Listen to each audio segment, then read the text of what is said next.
قسمت رسمی سمیناری علمی عملی منطقوی که با ابتکاری علومان استانسی تجربی خاکشناسی ملیتی سوخت و انستیتوی خاکشناسی و اگروخیمی اکادمی علمی کشاورزی تاجیکستان روی کار آورده شد با شناسایی اشتراکچیان از جریان تازه‌کنی تخمی گندم با واسطه تکنیک معاصر در انبار کارخانه واحد دولتی نوهای تخمی سبزیجات تاجیکستان در شهر خوجند دایر گردید. گفته شد که تغییریابی اقلیم، گرمشوی حرارت هوا نه تنها در فصل تابستان بلکه در فصل سرما نیز به مشاهده می‌رسد. از این رو تخمی گندم رو در حرارت سرد نگاه داشتن پیش از کشت در محیط معین به منفعت کار دانسته می شود. همچنین از باقی مانده‌های علف‌های گوناگون جدا نمودن تخمی برای کشاورزان منفعت آور می باشد، زیرا تخمی سره امکانی هرچه بیشتر سبزیده برآمدن زراعت می گردد. اقلیم با ما مطابق نمیشوند، ما باید به اقلیم مطابق شویم. هر یک دیقان، هر یک کشاورزی که آن تواند در مدت کوتاه‌ترین روند کاری خود را، یعنی که عنعنوی پیشینی خود را وابسته به پیوست‌شوی اقلیم مطابق شود، آن حاصل دلخواه یعنی که به دست می‌آورد. از این سبب اگر تحلیل کنیم مقصد چیز در اروپای دیگر جا 30-35 سال اخیر 0.8 گرادوس یعنی که حرارت بلند شده باشد، در ما 1.5 گرادوس بلند شده است، یک مرتبه زیاد قریب.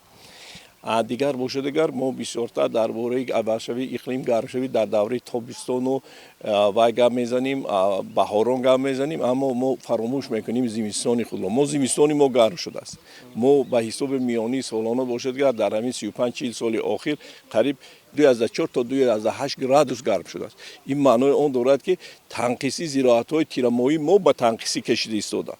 دوره سردی‌ها یعنی که فرارسیدگی سردی‌هایی که در همون دوره زراعت‌های کشاورزی ما در دوره آرامی قرار گرفتند، آنها کوتاه شده است تا از 15-20 روز کوتاه شده است. همچنین اشتراکچیان سمینار با کاری عملی اگرودرون در میدان پخته کپریتیوی استحصالی به نام قوش عاطفی نوعی باباجان غفوروف شناخته شدند. در قسمت این سمینار علمان اید به اهمیت غذادهی از برگ در شرایط تغییریابی اقلیم، راههای درست استفاده مواد غذایی، در عمل تطبیق نمودن معیارهای علمی اساسناک غذادهی از برگ، افضلیت‌ناکی اگرودرون در شرایط نارسایی قوی کاری، عامل‌های اساسی پیشگیری شورشوی زمین، استفاده اصول و تکنیک‌های معاصر بهتر نمودن حاصلخیزی خاک، انتخاب تخمی‌های خوش‌صفت برای کشتی تیرماهی غلدانگی‌ها توصیه‌های سری وقتی دادند. درون تپ 50 می باشد که وزن برداریش 50 کیلوگرم می باشد. در مدت 6 دقیقه دوام 3 هکتار زمینی پخته را کار کرد از کسلی و حشرات‌های ضرررسان. ما در این منطقه در برضد تورترکنه کاربری نمودیم که در مابین کشاورزان مفکوره یعنی که مفهومی اگرودرون تی 50 رو فهمانده شد.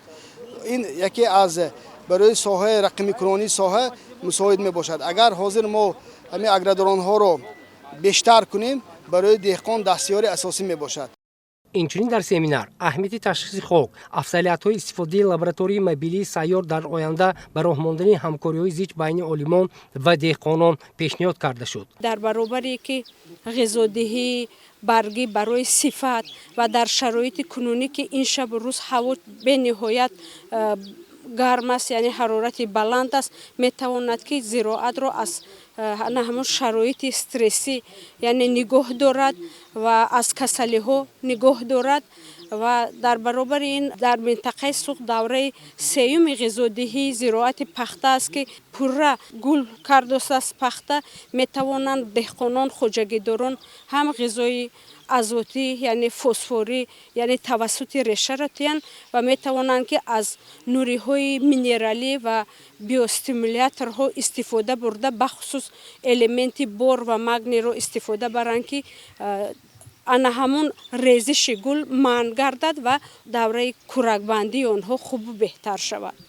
در قسمت نظریه‌ای که در مؤسسه دولتی باغ ملی وحدت دایر گردید، علمان در موضوعهای راههای نگهداری نامی وابسته به شرایط اقلیمی و خاکی منطقه‌های جمهوری، اهمیت غذادهی از برگ زراعت‌های کشاورزی در شرایط تغییریابی اقلیم، استفاده اگرودرون‌ها در پرورش‌های زراعت‌های کشاورزی با مقصد تامین رشد استوار کشاورزی و رقمی‌کنونی ساحه، انتخاب تخمی نوع‌های خوش‌صفت گندم برای کشتی تیرماهی معروضه نمودند. مقصد برگزاری سمینار تامین رشد منبعدی ساحه کشاورزی به استحصال محصولات ساحه جهت تامین امنیت عضوکاوی، اینچنین معرفی دستاوردهای علمی استحصالی و پیشنهاد و توصیه‌های علمی اساسناک شده اید به بلند برداشتن حاصلناکی زراعت‌های کشاورزی با استفاده از تکنولوژی اینواسیونی و تطبیق اصول‌های معاصر پرورش در ساحه اگراری میباشد.